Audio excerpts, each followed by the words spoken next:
বিসমিল্লাহির রহমানির রহিম। গতকাল আমি শেখ আব্দুর রাজাক বিন ইউসুফ সাহেবের একটি ভিডিও ক্লিপ আমি শুনলাম।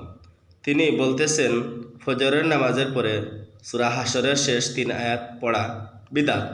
বিদাত বলে তিনি ক্ষান্ত হননি, তিনি এখানে থামেননি, বরঞ্চ এতটুকু পর্যন্ত বাড়িয়ে বলতেছেন যে সূরা হাশরের শেষ 3 আয়াত ফজরের নামাজের পরে পড়া এটা বলছেন পাপের কাজ।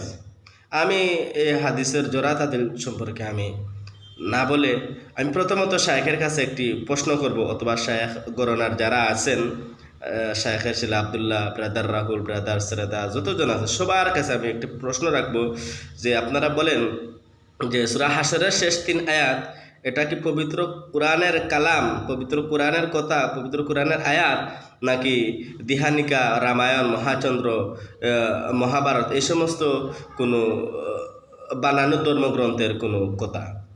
অবশ্যই আপনারা বলবেন নির্দ্বিধা নিঃসংকোচে বলবেন পবিত্র কোরআনের কথা। তাহলে পবিত্র কোরআনের কথা যদি হয়, তাহলে পবিত্র কোরআন মসজিদে নামাজের পরে পড়া কি গুনাহ? তাহলে অবশ্যই বলবেন গুনাহ নয়। তাহলে ফজরের নামাজের পরে সূরা হাশরের শেষ 3 আয়াত যদি পড়ে তাহলে এটা গুনাহ হবে কেন বা বেদাত হবে কেন? পবিত্র কোরআন পড়াও কি এখন বেদাত হয়ে যাবে? এখন কথা হলো এটা কি অস্তিত্ব হাদিসে আছে? অবশ্যই এর অস্তিত্ব হাদিসে আছে। পবিত্র কোরআনের সূরা হাশরের শেষ 3 আয়াত ফজরের নামাজের পরে কেউ মসজিদে যদি কেউ বসে পড়ে ফজরের নামাজের পরে এটা পড়া, এটা হাদিসে অস্তিত্ব আছে। তবে হাদিসের সনদে একটু তমহান নামে একজন রাউই আছেন যিনি হচ্ছেন জয়ীফ।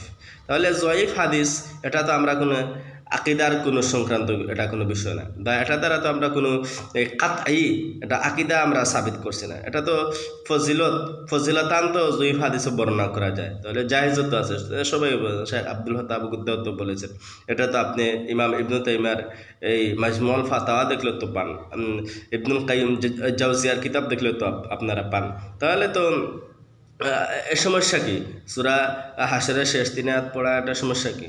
দেখেন আপনাদের শায়েখরা অনেক সময় অনেকভাবে মানুষকে আমল থেকে, মানুষ এমনিতে কোনো কোরআন পড়ে না, কোরআন থেকে দূরে সরে যাচ্ছে, কিন্তু আমাদের তাবলিগের কারণে, আমাদের হুজুরদের, খানকার পীর সাহেবদের মেহনতের কারণে, জুমার মসজিদের খেদমতের বয়ানের কারণে মানুষরা কোরআনমুখী যাও হচ্ছে।